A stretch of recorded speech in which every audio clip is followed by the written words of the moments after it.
Étonnamment, il y a toujours pas mal de mouvements aujourd'hui, alors que nous sommes vendredi. Des dires des gendarmes stationnés ici, généralement, le vendredi, il y a très peu de fréquentation. Pourtant, depuis ce matin, on peut voir des dizaines et des dizaines de personnes arriver par ce couloir. Je ne sais pas si vous pouvez le voir derrière moi, arriver avec des bagages, des valises, des sacs à dos, pour prendre ensuite des minibus que vous voyez stationnés de ce côté en direction de Vannes, la ville la plus proche, à peu près 2 heures de route de la frontière. Alors les gens qui arrivent ici sont assez secoués, puisque la plupart d'entre eux ont fait pas moins de 24 heures de trajet depuis Téhéran. La plupart refusent de parler. On a trop peur, disent-ils. Mais ceux qui acceptent, parfois en larmes, font des récits effroyables de ces derniers jours.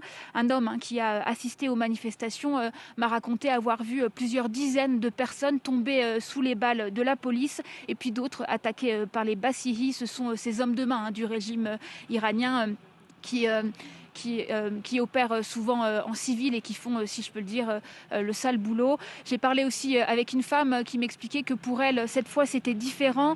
Avant, lors des autres manifestations, on connaissait un ami d'un ami qui avait été tué, mais cette fois, ce sont nos proches du premier cercle qui sont morts.